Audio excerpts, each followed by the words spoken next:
In 3, 2, 1. All right. Oh, I hear an angel. There's an angel voice in the room.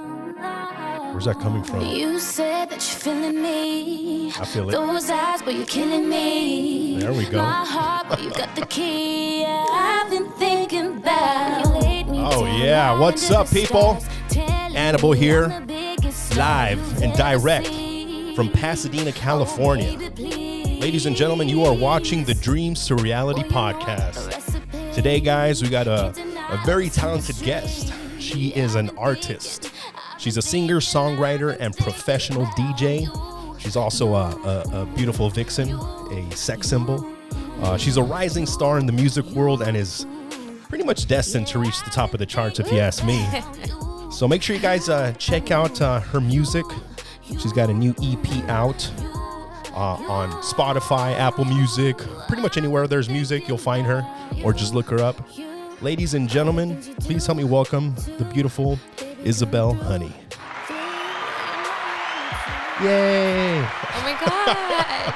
Thank you. Welcome, thank you. welcome. How's your you. day going today, Isabel? It's been something. Something. What do you mean? You know, animals. I have animals. That's right. You know, we were supposed to have our podcast last Thursday, was it? Mm-hmm. And then something happened to your doggy, right? Yeah. What happened? You know, he choked on a bone and had it stuck in his throat. Oh my God. But I mean, he's fine. But now, like, it's a whole nother thing. Today, I was kind of like, I've been stressed because he has allergies. So he's been just like scratching. And then God. I'm looking it up. I'm like, oh my God, maybe he has anxiety because that's what it said. And I'm like, dang, like, this is my dog. Yeah. This is really my dog. Yeah. What type of dog is it? He's Mexican. Mexican? No. Okay. What breed is he? Oh, Well, I mean, my dog was Mexican too. yeah, no, I got him in Mexico. Oh, okay. So So- he's legit. He's got papers. He has no papers. Oh, okay. We smuggled him in. Damn. But his name's Coco Melon. Coco Melon. But no, he's You should have gave him like a straight up paisa name and shit. Coca Coca Melon. Malino. That's Oh man. No, I think he's a terrier mix. Like Terrier? Yeah, he's a terrier. Ask any of my friends that know me. I'm like the biggest dog dad ever. You know, so I I saw. know the feeling when your dog gets sick or something and you start Googling everything like he's dying. Right. I'm Everything's like the worst thing possible. It's like your baby, you know? It's literally my son. That's like my son. And then I have two cats, Yeah. Chance and Louie. They're also acting a little strange. Mm-hmm. And I think it's just because of the cold. Like, I've been leaving like all the windows open and they love being right there by the window. Yeah. So it could be that. Chance and Louie, and then I have a chinchilla, Mozzie. So Oh my God. Mozzie's living his best life though. He's Yeah. fine, no health issues. I have a friend, his name's Corey, and this dude went through a stage in his life where he's just buying all kinds of exotic animals. Is like that he a was stage? it was a stage. Yeah, it was a stage in his life. Okay. He's been through a lot of That's stages. how you deal with your issues. That's how I do. I Another think animal, it was. Why not? But he had like all kinds of weird exotic lizards. He had 2 chinchillas for no reason. I remember he used to make me like take care of them. I was like, I have a chinchilla. hey, they're super soft, and you could turn them Yeah. into a coat one day. I'm You just kidding. cannot turn them into coats. No. That's funny. I mean, like, I don't know what kind of fur this is. yeah, what is that? Like a fox? I have no idea. But it's expensive. There we go. I'm That's all just that kidding. No, it's matters. not. That's funny. Well, I want to thank you, for coming on the show. I know that you're a busy dog mom, and you got your music career going. You got your DJ world going, and you're living life. So am. I want to thank you for taking some time out of your day to come on the podcast and share your story with the people out there. And I came across you on Instagram. And nowadays, I come Really? across everybody on Instagram. Yeah, It's pretty much the way that people kind of market themselves and grow their network is through social media. Do you do any other type of marketing, or is everything just strictly like on social media? I just do everything on social media. And honestly, I really only use Instagram. I need to get better at marketing myself and like, Yeah. I do TikTok too sometimes, but I haven't been on that for a minute. You just do the little dances. I or what? honestly, like, I just feel so like I feel like very overwhelmed with social media sometimes, How so? especially like my Instagram. Like I post something and I'm just like, so much just happens off of that. And I'm like, oh my God. Cause in person, I'm like really like, I don't think anybody understands like who I am. They just see a photo and they're like, oh, she's this girl with these big tits. And like, and I'm like, I'm a person. I have feelings, you know? I'm not just boobs. I know. Me either, man. I get the same problem. I just post a picture and like, this is dude with big titties. Yeah. I'm just like, kidding. you know, and then like, and they're like, you know, with DJing or music, they're like, oh, damn, you're actually good. Yeah. Oh, you're surprised that I'm good? Like, why is that surprising? Oh, I see. Yeah. I So see. you feel like they put you in a label, in a for category, and like she's just some bougie, pretty looking girl that has no personality and no talent. For sure. And then they see your talent, like, oh shit, there's more to this. Oh, 100%. Yeah. Well, I will say that when I first saw you, obviously you're very beautiful, but the first thing I saw was a music video that I think you had posted or something. I'm not sure what it was. And I heard your voice and I thought to myself, wow, she has a very unique voice. Thank you know, it was a very unique voice. And people don't really understand the difference between a singer, a songwriter, a performer, a musician. They're all different people. You know, there's very, very famous singers that never really wrote one song. You know, they just sang other people's music, both lyrics and the music aspect. Yeah. You know, so for yourself, you're both a singer and a songwriter, right? Yes. So you write both the lyrics and the music, or just the lyrics? I just write the lyrics, and I usually work with producers that I'm like alongside them while they're making the beats. Yeah. Yeah, and I'm like, yeah, you know what? I like that. Like, keep that or take that out, you know? Yeah.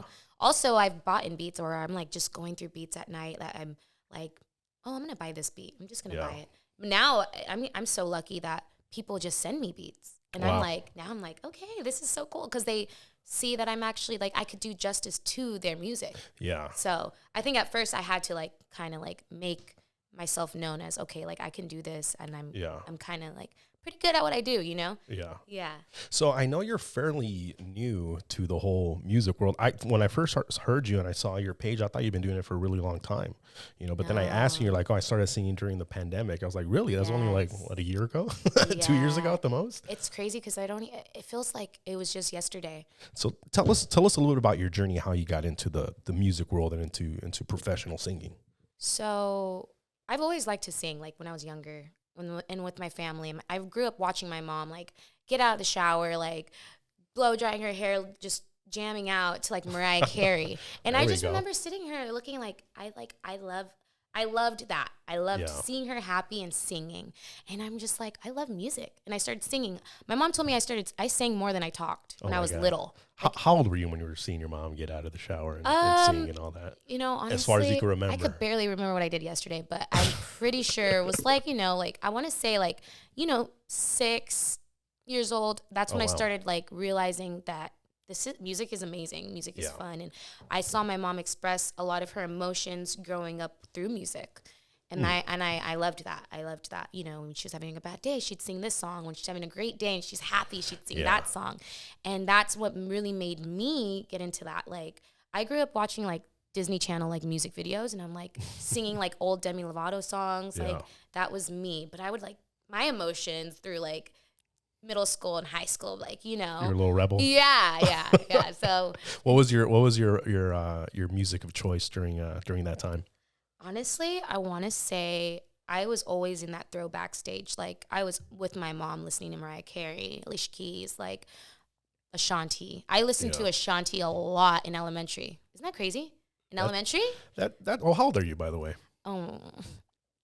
Because to me, I'm like, that sounds about right. No. You know what's so crazy is I feel like I'm 21, but I'm not anymore. My back is telling me that these days. I'm like, fuck. You're like, I can't need do a that massage. Like 24/7. No, I'm 27. Oh, okay. Isn't that weird? No, it's a weird age. I think it's a perfect age. Really? You know? I had one of my buddies. He's a professional comedian. Jerry Garcia, and he's in his 40s, and I was talking to him about like, and he kind of felt the same thing. He's like, man, I started so late in the game, but he said if I would have started when I was younger, like I was so immature and I didn't even know what I wanted, I probably would have just screwed it all up. You know, but once you're a little bit older, you're a little bit wiser, you've been through some stuff, you make better choices, you make better decisions. Like if I look at myself when I was 25, 26, I am a completely different person than I am today. Today I'm 34, so I've been through some shit, you know. And through that struggle, through that suffering, through those trials and tribulations, you do become wiser. Yeah. You know, we all experience life in our own way. We have our own journey. Right. But at the end of the day, we all experience suffering. We all experience life lessons. And through those lessons and through other people's lessons, you become smarter. You become wiser. So 100%. I'm sure now at 27, you're a little bit more on point as far as what you want and where you're going to go and what you're going to be accomplishing. Yeah, I feel like the last, like, once I turned 25, it hit, like, what am I doing, you know? Yeah. And when the pandemic hit, I truly had a lot of time on my hands. I was waitressing at the time, working at Hooters. Oh, okay. I was working at Hooters. I was also doing bottle service. Mm-hmm. But then the pandemic hit, and I was just at home. Yeah. You know, and all the restaurants closed. Everything. All the bars closed. Yeah. I think no more bottle service, no more Hooters. Yeah, my very first song came out during the pandemic. Wow. And I remember thinking, damn, like, I really hope that this shit's going to be over. I could go pop a bottle for my first single, you know? But it was me, my family, my boyfriend at the time. We were all just celebrating at my apartment. And it was just, honestly, like, I like that. Like, thinking back, and I'm like, damn, like, I wish I was out celebrating. Honestly, like, if I could tell myself now, like, you should enjoy this moment, because things did go back to normal. Yeah. And I think the pandemic did help me a lot, realizing, like, relationships and my goals, my music. And I just started writing. Little lyrics, and I hear beats. And then one of these producers reached out. His name is Zace Hundo. Shout out Zace. He actually was the very first person to put me in a studio and had, like, faith in me as an artist. And then I think the very first song I recorded with him was Crazy. Oh, okay. I was hearing that song today. That one's, like, I like that one a lot. That one's, like, the most popular on Apple Music. I posted it a few times on my Instagram stories when I'm, like, tagging you for little things. Yeah. I like that one a lot. Yeah, no, every song means something to me, but that was, like, my very first, I don't know if that was my very first R&B. No, that was my very first in-studio release, because I was recording at an in-house studio with a friend of mine. Oh, okay. Yeah, before that. And I remember. So this was, like, your first professional studio recording? Yes, yeah. Wow. How was that experience? Oh, my God. I was so nervous. I honestly, I had to take, like, 2 shots before I got in, because I was just like, fuck, like, I don't know how I'm going to sound, if he's going to like it. Yeah. And it just, honestly, that whole team, the 11 team, they're very supportive. And if they believe in you, like, they will push you to you. And I felt so good leaving there, you know? Yeah.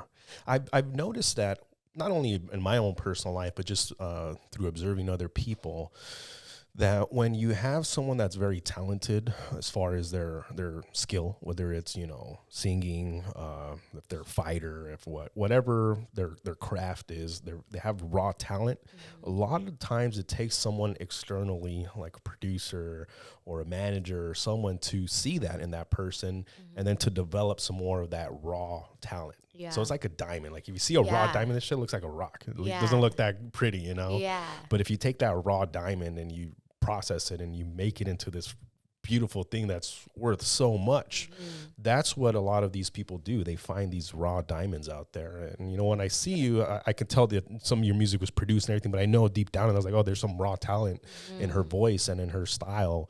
And that's another thing, is being unique, having your own style of singing and your own passion, and being different, but being genuine to yourself is very, very important in pursuing what you're doing. Yeah. Because if you're not, it comes across really, really easily. Yeah. You can see it right away. You're like, this person's bullshit. Yeah. I don't buy what they're selling. Exactly. And it's a flash in the pan. They're not going to last. Yeah. And the key to success is longevity.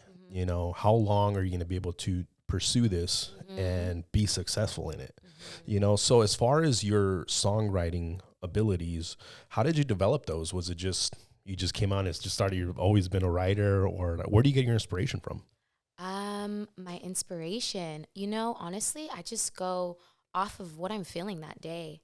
Like, whenever I hear a beat, or what that beat makes me feel, like, in that moment, okay, like, this is making me feel this past. And, like, any song, like, with any beat, I always try to say, like, okay, like, I'm trying to, like, think about the other person, like, the audience. What do they feel? What would they feel? What is this making me feel? And I just go off of that. A lot of my songs they all mean something that's been like a part of my life. Breakups, falling in love.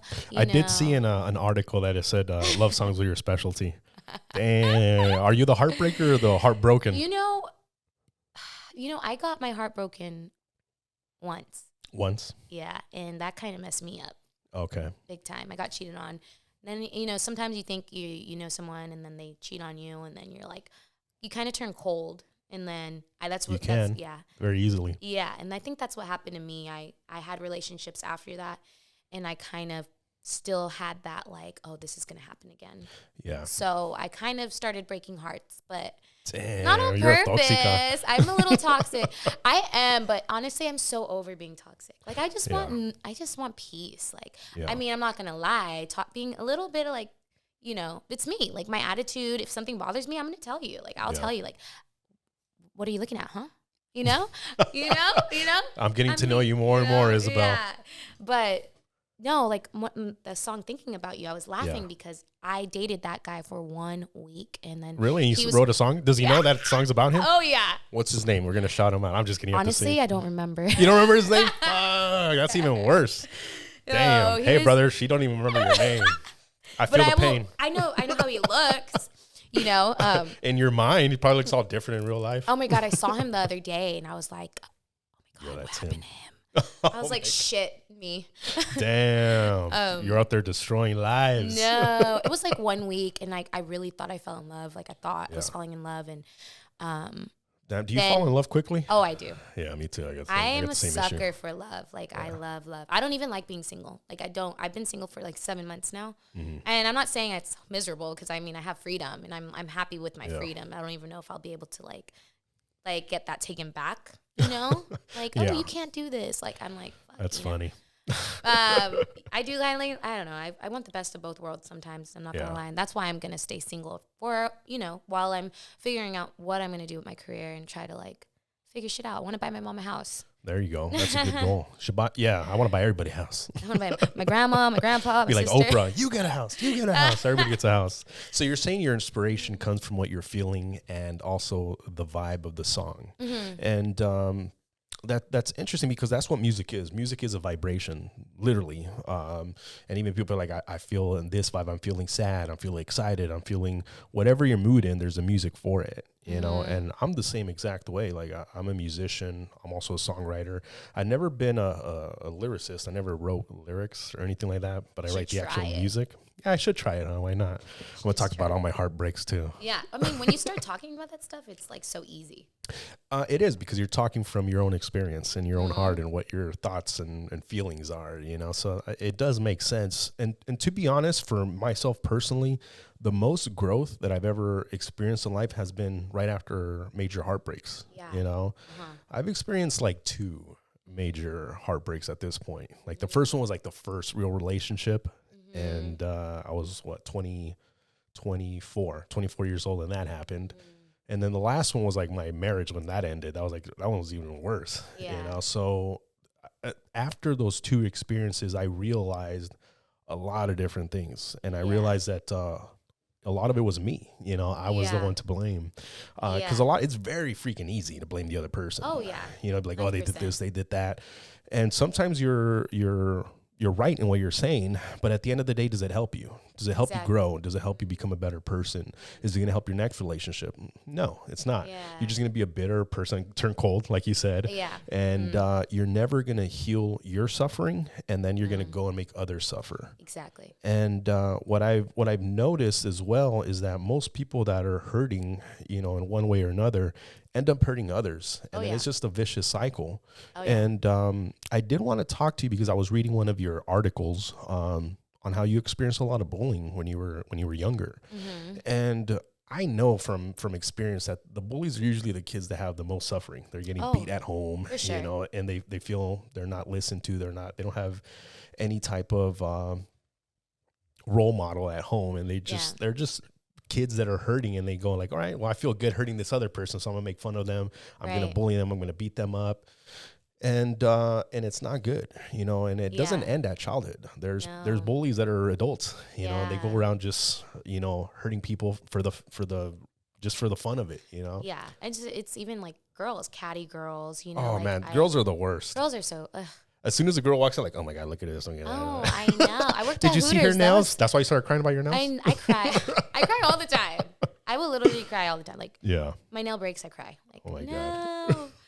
Like, how am I supposed to go out with these? You know, these are so cute, by the way. Those are nice. I do like them. Frenchies. I do like them. You should put some bedazzles on them.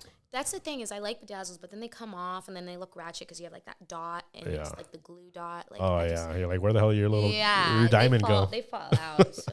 So tell us a little bit about your experience, growing up and, how that impacted you to this day and in your music. Yeah. So you were saying like I got bullied. I definitely did growing up. I moved schools, I want to say like 5 times. I think I was in 2 elementaries, 3 middle schools, and 2 high schools. So I always was moving around. But how does that cause bullying? Oh, man. It caused like, a lot hey, of... new kid. Oh, I was the new girl, but on top of that, I was tiny. And I'm still tiny, but now it's like a cute thing. Like, people are like, oh, gosh, look at her. She's so... It's like a fetish. But really? Like, yeah, it's like, and I like being small now. Like, I love, like, everyone's taller than me. How tall are you? I'm 4'11". Oh, that's pretty cute. Mm-hmm. But when I was younger, I was even, like... You're like 3'11"? I was tiny. I was like... tiny, like really tiny, and but I still had a very big personality, so a lot of people liked to pick on me because I was a big personality, with a little person and a tiny, and girls did not like, I felt like a lot of guys still liked me. A lot of girls just bullied me, So it was mostly females bullying you? Yes, definitely. And it was based off of your looks? My height. Your height? My height. I think it was my height for sure, because I got picked on, like, I got in a couple fights. I almost got kicked out of one of my middle schools for a fight. I think even high school, I almost didn't graduate because I was starting to get really fed up with, like, people standing up to me like this, Yeah. And it was really hard. I would make friends. I would make friendships, then have to move. Make these friendships, then have to move. Yeah. And I became really, like, kind of like a sad, depressed rebel. Yeah. I would act out. Me and my mom... we have a great relationship now, but I would act out, like I would talk back, disrespect, because I was just going through shit on my own. What caused you to move so much? My parents were split. So a lot of custody stuff. Oh, okay. So you're bouncing from households. Mm-hmm. Yeah, that can build up a lot of resentment in a child. And I know this personally because I moved around a lot too. And I remember at one point I was really, really upset at my parents for it. And we moved from like different states, so I was here in California, and then I remember my freshman year, I had started this band and we were getting pretty popular, and I had my first girlfriend. She was like a little punker drummer girl. Aww. And I was like writing music. That's when I first started writing music, and I had my group of friends and everything, and boom, we moved to Texas, and I was like, fuck, I gotta start all over. It's the worst. Yeah. It sucks because I feel like, honestly, the friendships that I made, some of them could have lasted longer if I never moved, Yeah. Because I built some really good friendships, But I'm not really friends with anybody I was friends with in high school, except like maybe one. I have like 2 that are left from my childhood, but I've known them for like 25 years. Yeah. It's a long time. That's a long time. So so you're moving around. You're getting bullied because you're little. You're easy target, pretty much. Easy to pick on. And you were still beautiful, so I'm guessing you're getting attention from guys, and the girls are getting jealous, and they're like, let me bully her so she can bring herself down. And it did. Of course. And when I said that bullying doesn't end when being a kid, it still happens. Oh, yeah. There's people out there that will call it what you want to call it, put shade on you, hate on you, talk shit about your music or how you look, or about whatever you're doing. Whenever you're trying to accomplish something, there's going to be fucking haters out there. Oh, yeah, for sure. And their job is to bring you down, your self-esteem, stop you from pursuing your passion. 100%. And the way I look at these people is like, one, I think they're necessary. They're necessary to separate the people that truly want something and those that don't. If you're not strong enough to be like, go fuck yourself, then you probably don't deserve that thing you want, And on the other hand, I think it's a way for you to evolve. You need an opponent. Yeah. You need resistance. You need a struggle in order to grow. Like a freaking butterfly needs to become a cocoon and struggle until it pops out to become a butterfly. You know, if you're in bodybuilding, you want to get muscles, you want to get stronger, you have to lift some heavy ass weights, some weights that you probably couldn't do when you first started. But by the time you get the physique you want, trust me, you're going to be a lot stronger. Same thing with music. Same thing with anything you want to do. You know, you're going to have to go through that resistance. It's crazy. I feel like I mean, like, if you don't have haters, are you really even doing it right? Like, do you still experience that? Oh my God. Yeah. Every day I just deleted like 10 comments on my Instagram. Like, damn. Yeah. Like, you know, calling me names that I'm not. And it's crazy. Like, okay, like you see photos of me, see me, you want to call me this. You don't know me. You know, they have no idea of who I am, but also like they just want to inflict, like they want to cause some type of like reaction, but I'm already like so numb to everything since I've been on Instagram, like delete. I don't even reply because what is that? Then like that shows that I give them attention, you know? A lot of times that's all the hater wants. They just want to be noticed. They want to be noticed. 100%. They want some attention, and they feel that's the only way they're going to get it. I've noticed that too because I used to comment back like you know, like, and then I'm like, oh, they're kind of like thriving off of like my reaction of, you know, and I'm like, okay, let me go on your Instagram. Oh, you have no photos. You're really like, that's sad. Yeah. You know, like shout out to all my haters. You're watching this right now. I got a special shout out to my haters. Fuck you. Just kidding.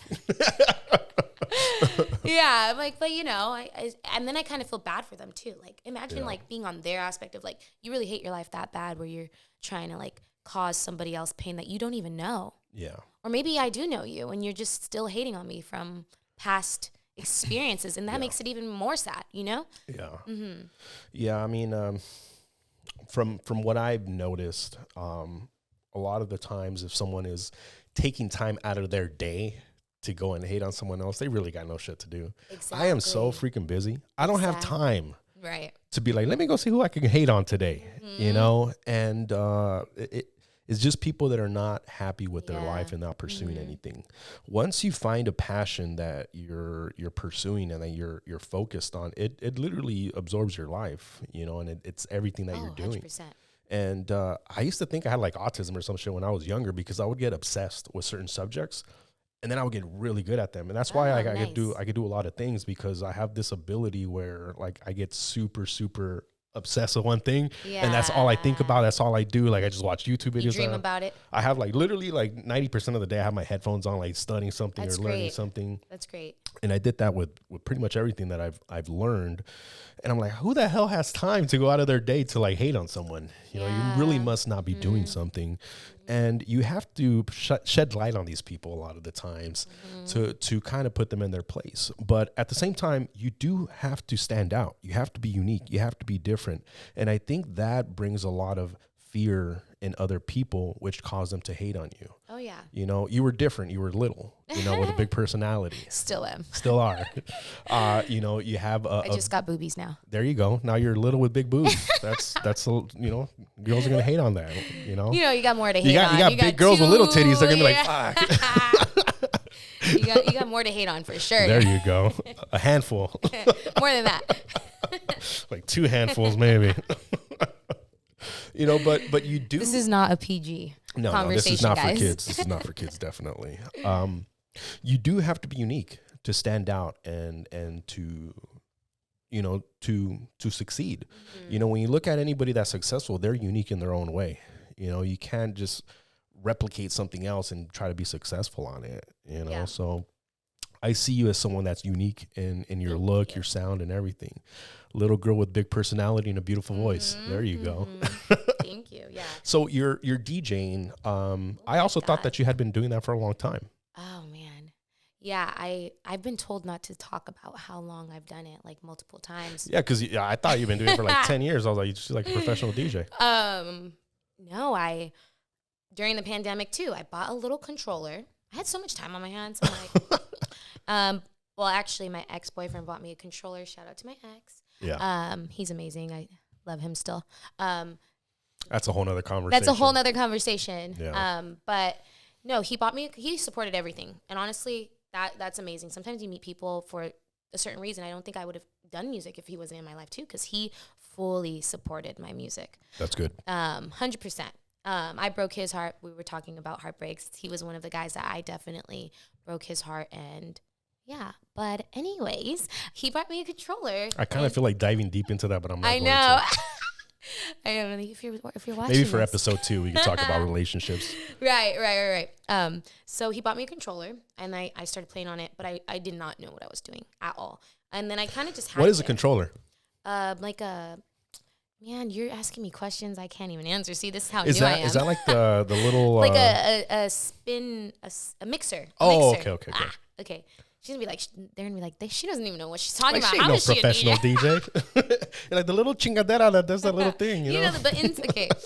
Yeah, so I didn't really know what I was doing. And then I think about 7 months ago, maybe less than that, I was like, you know what? I want to learn, like actually learn how to do this. Yeah. I went to a couple shows. I went to an Millennium concert with one of my best friends, Chris. Mm-hmm. He took me there, and I remember just being there and watching and being like, I want to do this. Like, this is something that I can do, and I know I can. Yeah. And then I took some classes, and I almost gave up because one of my teachers, kind of wasn't. I don't even want to say what happened with that, but I was about to give up. Let's hear it. The cheese man. The cheese. I think it was my second week of DJing classes there, and I was not doing good, but I was still trying. 100% trying. But he was just like, yeah, I wouldn't book you. I'm like, I went home. I grabbed my stuff in that second. Yeah. And I grabbed my stuff and I left. I cried. I was crying in the car. I was like, I'm never gonna do this again. I suck at this. Then I'm like, I call my mom, and my mom's like, you literally just started. Like, don't let this guy. He was the instructor? Mm-hmm. I think he did that for a reason. You know, maybe he did, but also because a lot of times coaches can be very hard. Maybe he was going hardcore. Yeah. You know what? It honestly, it did help me because it did. My mom telling me saying you know, you still got to go. I did it, but we switched instructors. I asked for a different instructor, and they gave me one. And really? That instructor was nice. Great. Yeah. Great. Like a good environment. You know, I'd walk in, good energy. He'd be like, let's kill it. Who cares if you mess up? You're going to learn. And we fucking killed it. And then I started, I think a week after, I booked my first show. That's awesome. It's crazy. You know, it's funny that you mentioned that about that instructor because a lot of the people that I have on my podcast are you know, entrepreneurs. They have businesses, and they have people that they coach, train, develop. And one of the main things that they talk about is learning how to coach different people. You know, everybody's a little different. Yeah. You know, you could tell someone be hard on them, and they'll break down, cry, and quit. And then on the other person, that's what they need. They need that that push to persevere.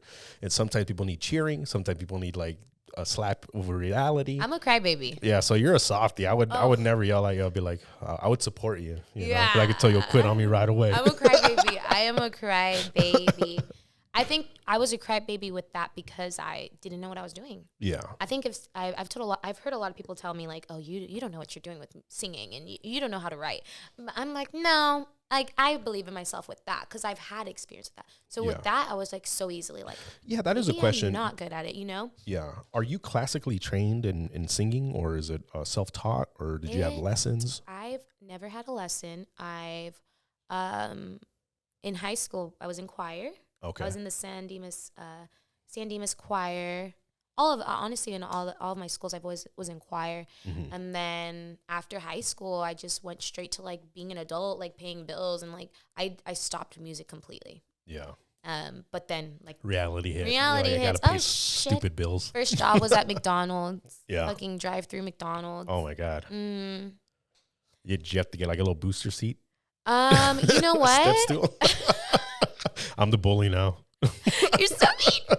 She's gonna start crying. You're gonna walk out. You know what's so cool though is okay, in school it sucks being short. Yeah. But when you're a grown up and you're a woman and you need help? Yes, I need help. Can you?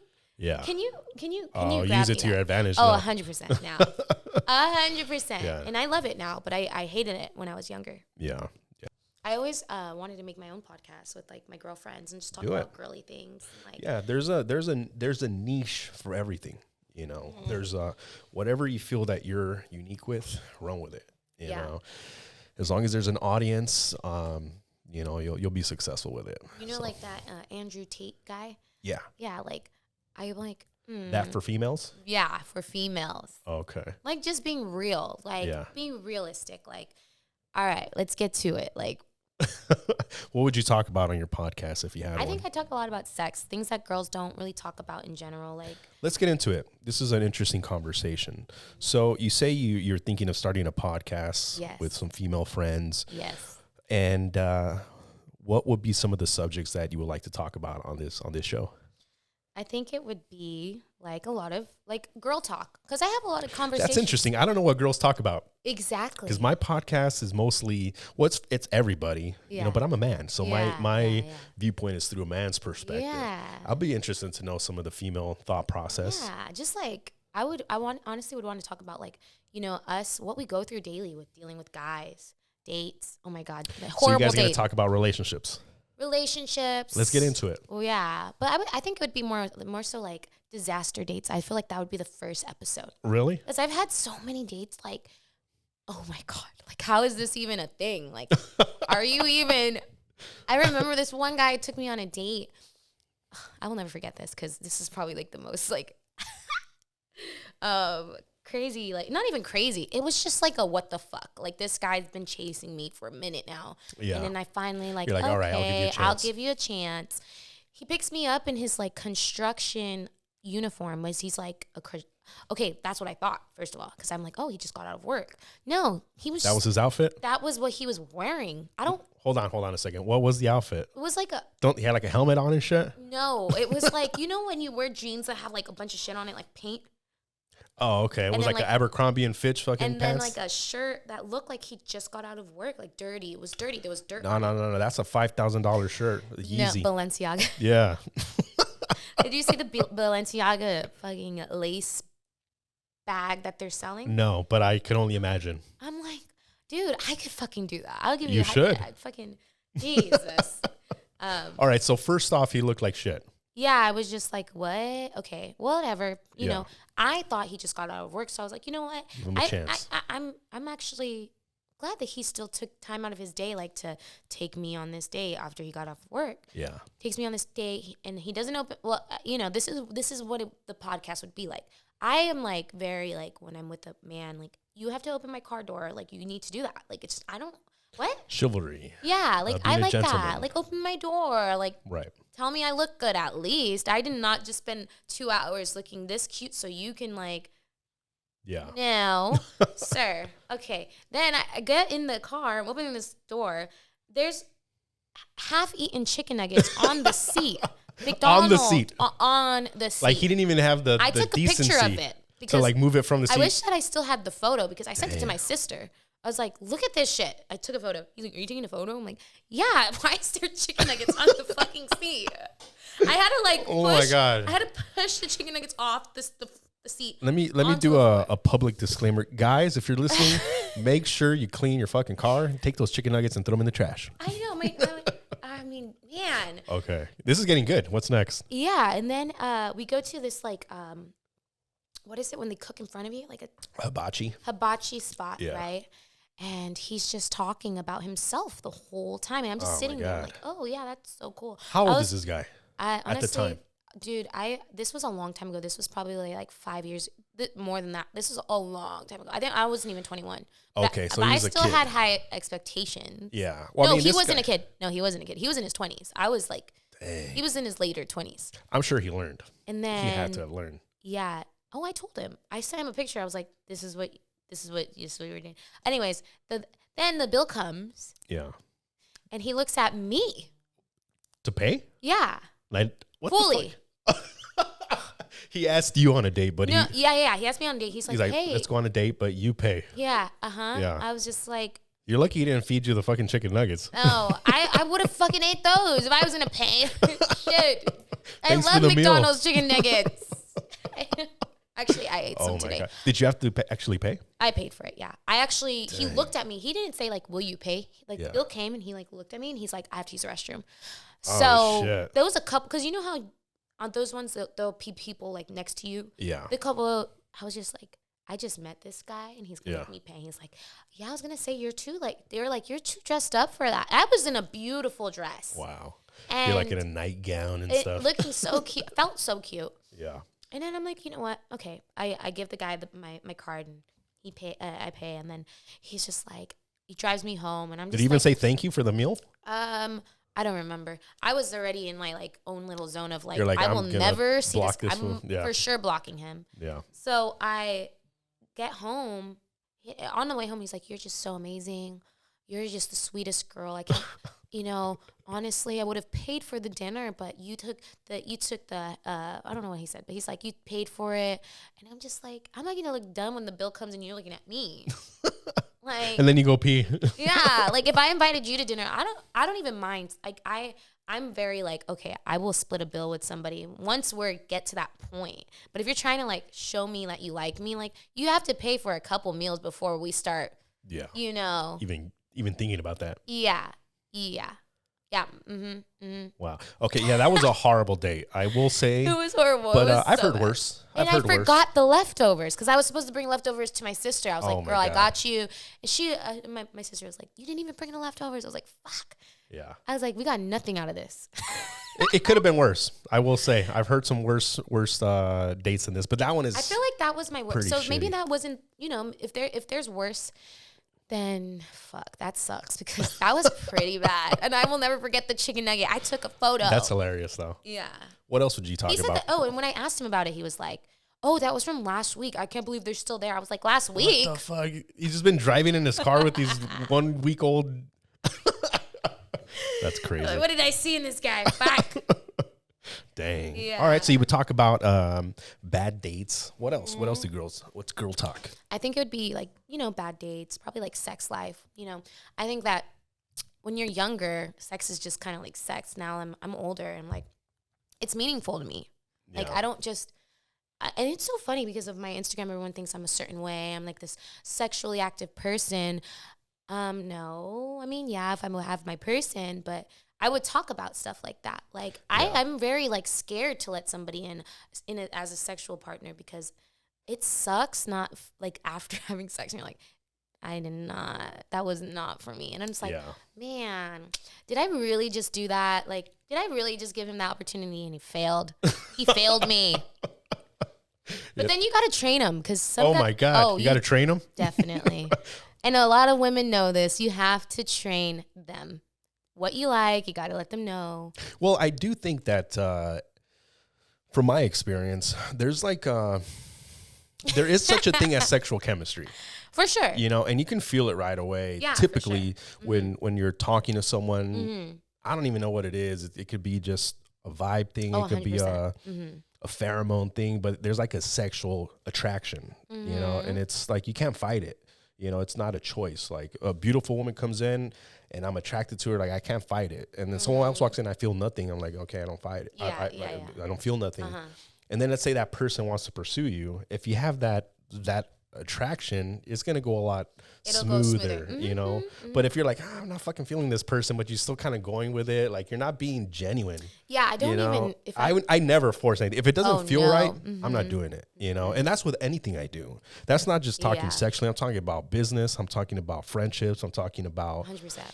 Everything, what I eat. Like if it just doesn't feel right, why the hell would you do it? And I know before I was like more, when I was younger, I was just like, whatever, Right. That's like, what I'm saying. My first relationship I got into, the one that I was like so heartbroken over. Aww. I didn't choose her, to be honest. I didn't choose her. I was very, growing up, I was very introverted. I didn't know how to talk to females. And the girls that I liked and I wanted, like they didn't really notice me, and then I didn't know what to say. I was like, I was very introverted. And then when I first started dating this girl, she was the one that approached me, and I didn't find her like physically attractive. What? But I ended up like falling in love with her for other reasons, you know? That's the thing. And then I stayed with her for like 5 years, and then she cheated on me and she left me. That's so crazy. So I was like completely fucking heartbroken, right? That happens a lot though. I was like completely heartbroken. Yeah. And I remember at this time, like I was living in Upland, and I was working out here in Pasadena, and then I blew my engine on my car, and I had to take the bus, and it was like a 3-hour bus drive to work, and then 3 hours back with a bunch of crazy bums and shit, and I was heartbroken. I was like crying. Like I remember I was like on the floor just crying and shit. Like, it's the worst. And I was like, I'm never gonna feel this again. And I remember like I purposefully went on a fucking journey of studying the male-female dynamic, understanding attraction mechanisms between females and males, social dynamics, communication, the mind. Like I spent like 2 years like studying this shit, and I got really, really, really good at communicating and being able to be like, this is the type of female that I want, and attracting her. You know, and then getting her. Like my ex-wife is like a supermodel. Oh wow. She's very beautiful, like on the outside, but then with her lashes. I realize there's more to relationships, obviously, than just the physical aspect. Oh yeah, for you know.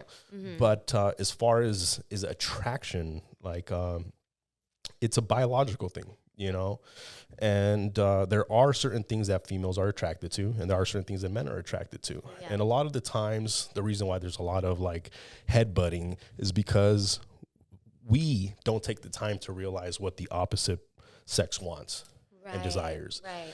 And there's no communication, and there's no really understanding. And once you really get to understand each other, then everything's a lot smoother. You know what your partner wants, what they don't want. And like you said, you train them. I know you're being facetious, but it is a lot of truth in that. There is a lot of truth in that. And it comes to communication. Oh yeah, that's what I meant. Talking about communication. Like, yeah, but your shit's going to be more raunchy, huh? You're like, get the whip. We're going to train this fucker. This is what you don't do. This is what you do, you know? Lift it a little bit higher. But you're right, though. It's like, it is both ways. Because, like, even though I'm saying, like, train, like, obviously you find what your other partner likes, and then you're just like, bam. Once you got that shit going, it's going. Yeah, once it's just flowing. You got a routine. Like, it's just there. Yeah, I know what you're talking about. Yeah. We won't get too into it. I mean, this is not X-rated. It's about music, right? Yeah, we're talking about música. Música romántica. So tell me a little bit about your musical influences. Who are your favorite singers, songwriters? What type of music? I know you sing more R&B, pop style, but are you influenced by other genres of music? Who are your... Because, I mean, I know myself personally, I have a huge range of music that I listen to. I listen to everything. But when I play music, I'm a metalhead. You know, I play metal. So many different genres. Yeah, and I'm interested in finding out like who are your favorite singers and what are your musical influences. Okay, so I would say my favorite singer is Alicia Keys. I love Alicia Keys. Oh my God, she is one of my biggest inspirations. Because she's talented. Oh my God, she's so talented. She's a beautiful, not only singer but the way she plays the piano. Oh my God, she's also a producer, and she does everything. Yeah. She does everything for her music. Yeah, there was this show on I think it's on Netflix, and it's called, I don't know what it's called, but they break down how songs were made, and Alicia Keys was on one of those episodes, and you got to see how she works. You get to see how she comes up with her lyrics. Yeah, she sits in a room with other artists, the producers, and she's just listening to the song over and over, and it's so crazy because before I saw the show, that's exactly what I do. I lock myself in the room and I will play the song over and over, throw out all these ideas, and then one will just hit. And that's what it was. I think they were in there for like 12 hours, just going over, and then they hit like with one idea. And then they had brought in like this male artist to sing with her, and it was just an amazing track. She's one of my biggest inspirations. That's awesome. I'm a big Lauryn Hill fan. Oh, love Lauryn Hill. I love Lauryn Hill. The Fugees, yes. What is that? You know you better. Oh, there we go. Watch out. You know, we got to write a song together. Yes. I'll help you write. Let's do it. Yeah. Is that, I think that is the Fugees, right? Or is that? The Fugees, yeah. Or it's Killing Me Softly. That's Killing Me favorite Softly. That's the Fuji one. Yeah. She's insane. She's a rapper. I haven't came out with any of my rap yet, but I also rap. Oh, hell yeah. Yeah, so. When's the next album, when's the album coming out? So right now I have a track coming out with another artist, but we're just figuring out the date. And then I have a couple tracks. There's no album. It's just going to be singles for now. Okay.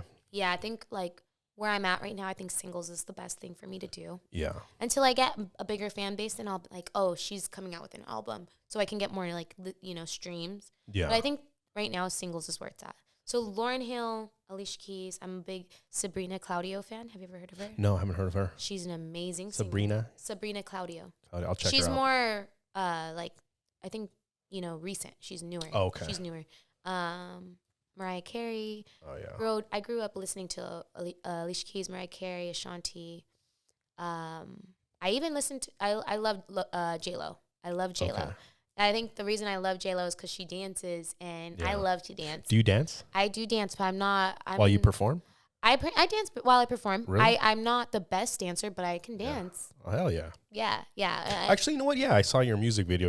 You're moving around. Yeah, I definitely can dance. I think they're just more seductive moves. Yeah. I mean, I call it dancing. Yeah, I've taken classes for dancing, and I always have so much fun doing it. So I definitely want to incorporate it in my, maybe a rap, one of my rap songs, Yeah. or something like that. That's awesome. So right now, do you do any live performances? Right now, the last time I had a live performance was like maybe a year ago. I did a release party, and it came out really good. It was an all-white party, and it was a really good vibe. That's awesome. But like I said, my DJing's just been taking most of my time right now. Okay. It's been a journey, but it's also like so exciting because it's really cool seeing that people actually enjoy the way I DJ. Yeah, it's a great way to network as well for your singing career. The next step is production. I'm gonna learn how to produce, because then I really truly feel like I will be unstoppable. Yeah, you have everything. Literally, you're producing it, you're writing it, you're recording it, all of that stuff. Yeah, because I have a good ear, and I know I do, but I don't know how to I'm not good with sitting on a laptop. Well, now I am because of DJing. I'm on my laptop all the time, listening to tracks. But I'm not good with what's it called? Letters. Letters? Reading. I don't know. I'm just I can't just stay focused. My focus can be, but I feel like with production, I will be able to. Yeah. I'm just a little scared because production's a lot more into depth of it's a lot. From what I've heard, it takes a lot of time to learn to do it the right way. Yeah.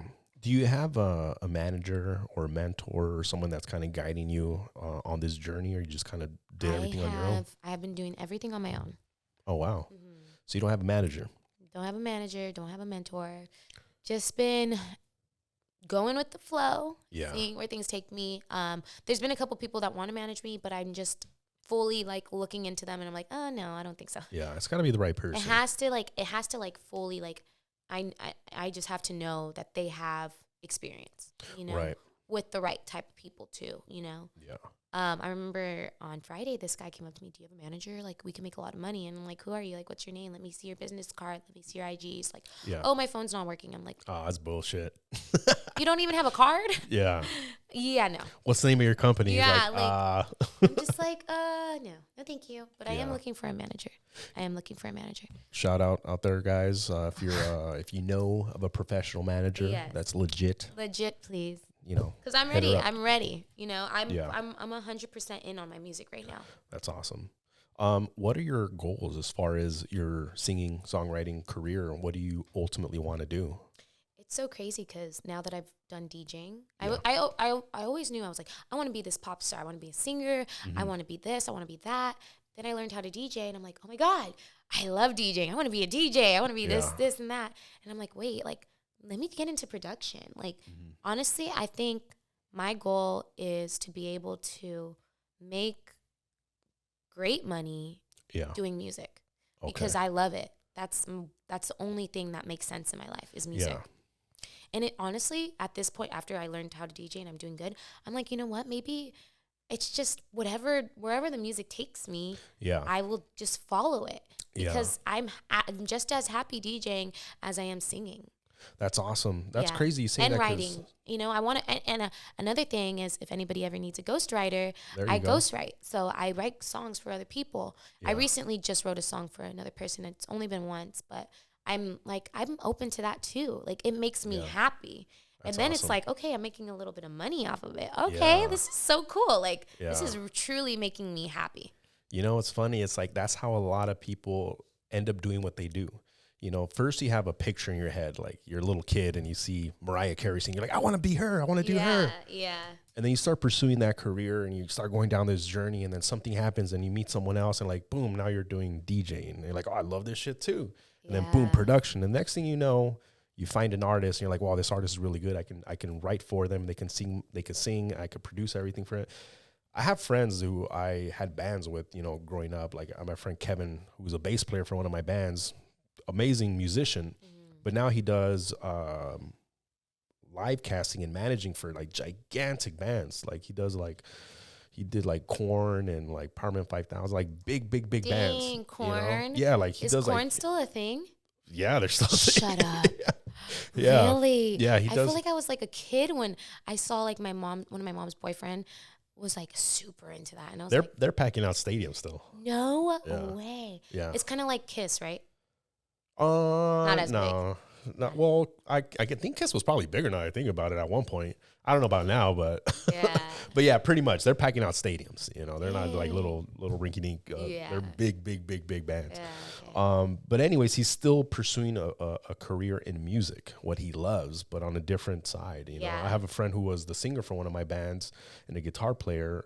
Now he does scores for movies. Like he went to school to be a musician, and he literally writes, like when you see a movie, all the sound that comes out, he writes that. Or video games, he does scores for video games. Nice. And he's like producing bands and doing all kinds of other stuff. And then I have another friend who's a drummer, and he got picked up by like a major band, and now he travels the world drumming. You know, so you find your passion in what you do, but you never know where it's going to lead you. Exactly. You never know where it's going to lead you. You have your goals, you have your ambitions, but sometimes, you know, life is interesting. There's a Stoic phrase that they use a lot. It's called amor fati.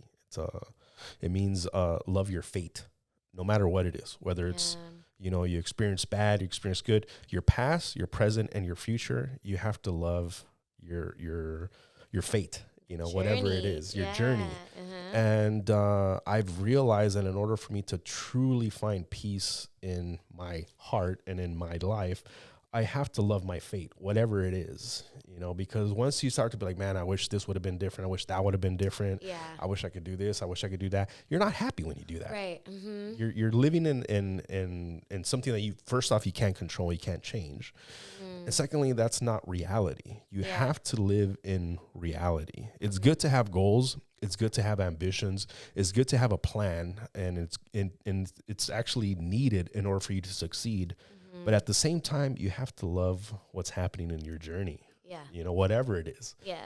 Because the second that you stop, you start to get depressed. You start to get anxious. You start to no longer enjoy your journey. And you hear this shit over and over. It's almost cliche now. It's this journey, not the outcome.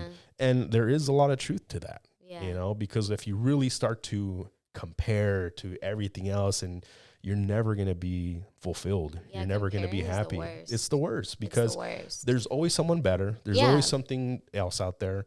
And I think that's as well a lot of the reasons why people are unhappy, not only in their life, but in their relationships and their spirituality and their health and their fitness and everything.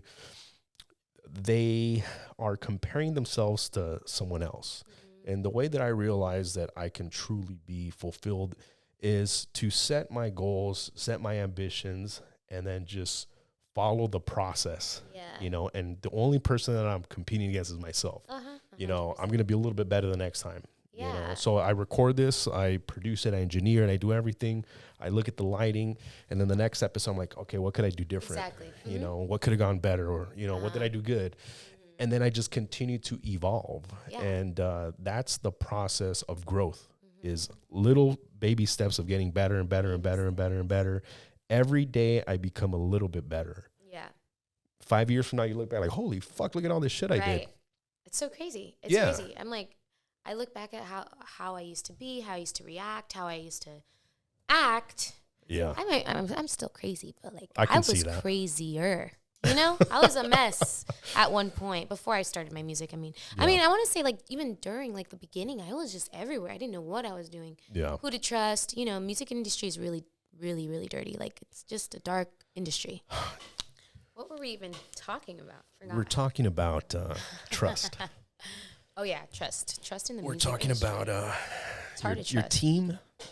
My team is dope. I record in Glendora with the 11 Studios. That's right. Zace is my producer. Zace Hundo. Shout out to Zace Hundo. I know. And then I also record in Glendale with the Mint Studio. Mint Studio. Yeah. Shout out to Mickey. Mickey's the producer there? He is just like the head guy. The head guy. Yeah. That's awesome. Yeah. I've been looking for a studio actually to Really? record. Yeah. Yeah. Do they have instruments there? I you have to think bring you your have own? to bring your own. Okay. Yeah. I A think lot of they studios do, have but like I'm they have not- like a I'm not studio kit. You Yeah, know? yeah. Because I'm a drummer too, but I sold my drum kit like this must have been like 5 years ago. Ooh, And that's something I've always wanted to learn, how to drum. I love drumming. Yeah. My friend, the one I told you who's a drummer, he's on tour right now. I don't know where he's at, but he's not out here. But he said I can use this because I really want to record a song for the podcast. Because I use you should make Epidemic your own, Sound. like your Do you know what like those copyright free music is? Mm-hmm. Like you could even write a bunch of music and put it on there and you get paid. It's pretty cool. Really? Mm-hmm.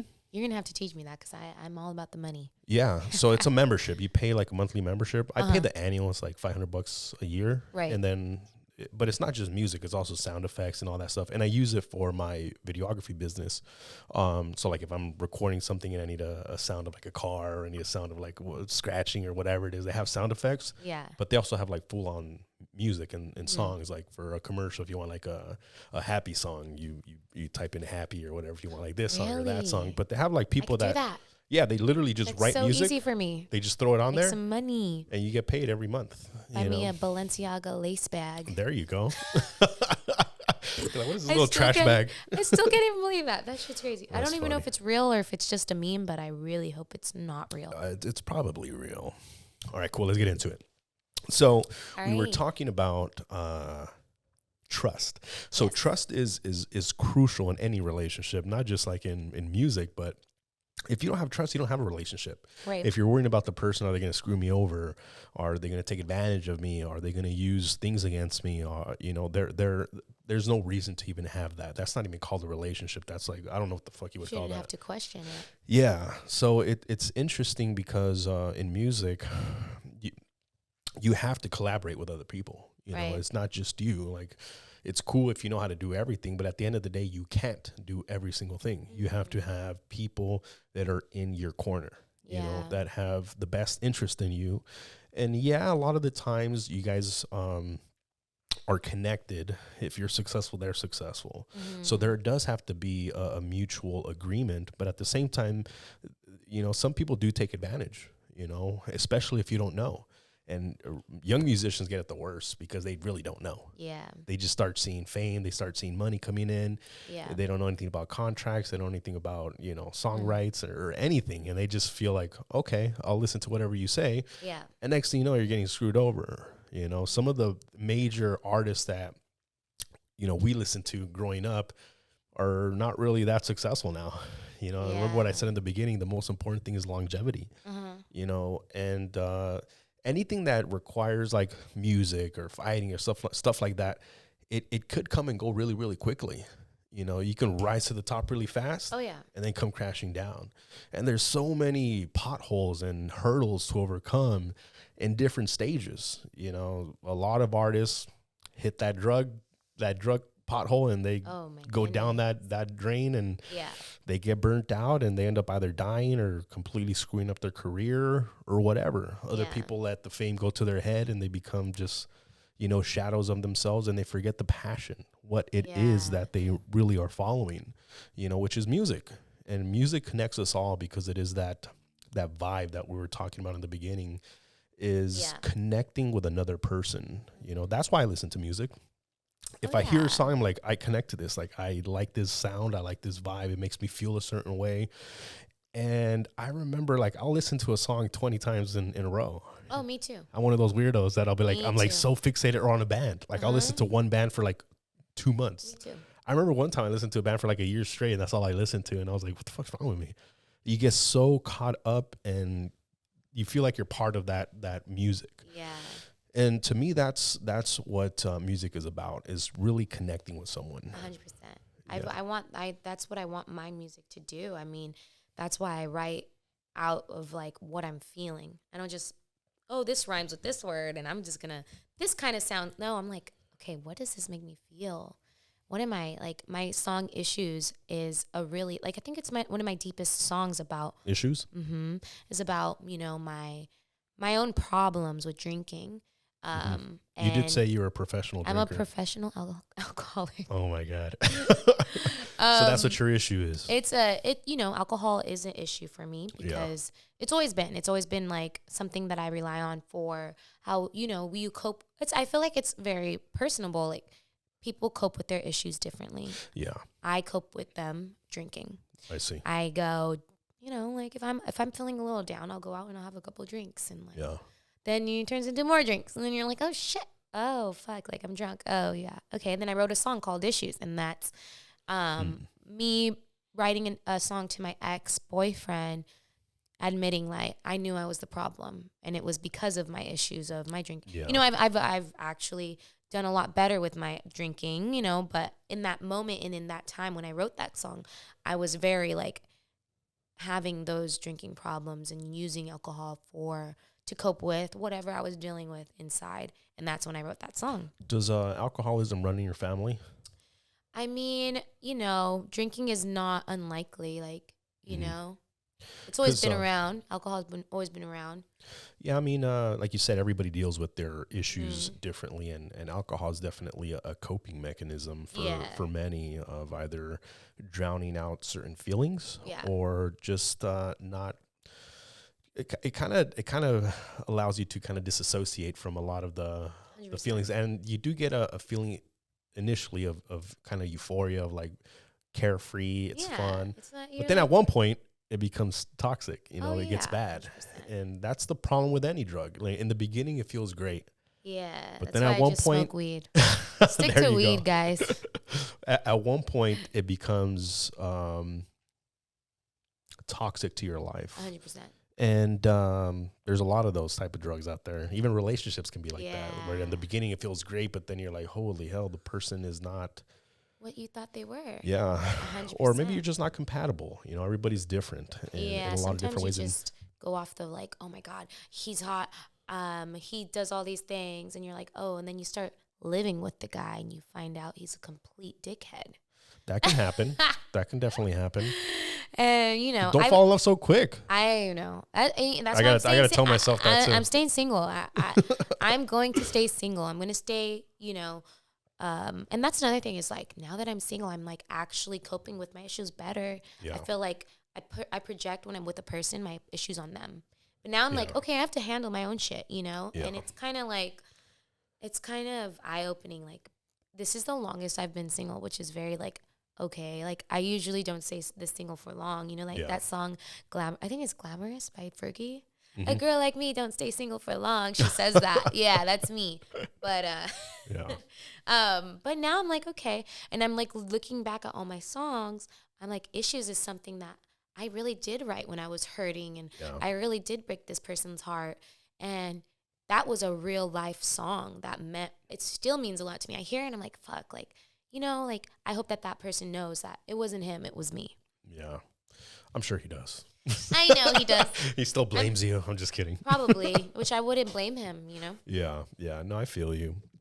But I want to thank you, for coming on the podcast. You're welcome. Before we finish up, I kind of want to find out, where people can find you. Is it right now just your Instagram, or do you have a website or anything? So I have a link tree that's linked to my Instagram. Okay. And that will have my Spotify, my Apple Music, my YouTube, my Amazon Music, all my like other links will be all in there. My Snapchat, everything's on my Instagram link tree.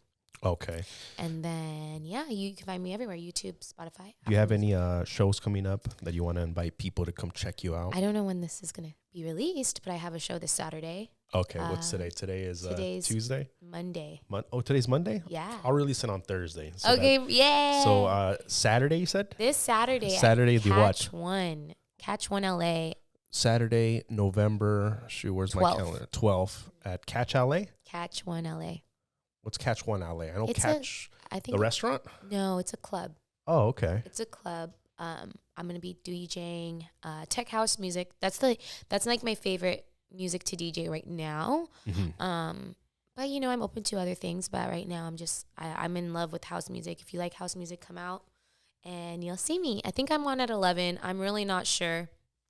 Just come out, have fun. Just come out. Don't drink too much. 18 and over for you babies. There we go.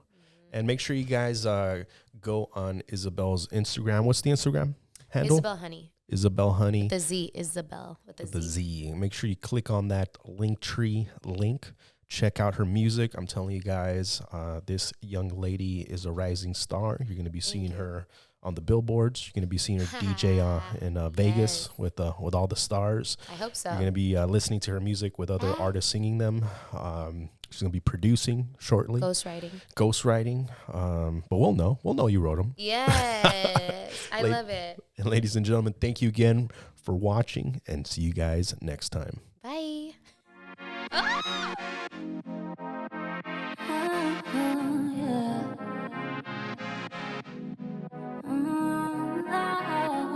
You said that you're feeling me. Those eyes, boy, you're killing me. My heart, boy, you got the key. Yeah, I've been thinking about. You laid me down right under the stars, telling me I'm the biggest star you've ever seen. Oh, baby, please. Boy, you know I got the recipe. Can't deny all this chemistry. I've been thinking about you.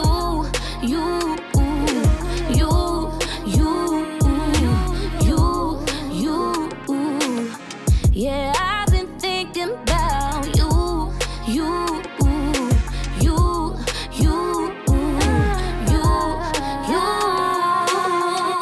I've been thinking about you. All the things you do, baby, come through. You know you want me to. You ain't got a clue. So what you tryna do? You know I need you here with me. Baby, are you hearing me? Come ride with me. Yeah, you know where I be. Baby, come ride with me. Tell your boys you gotta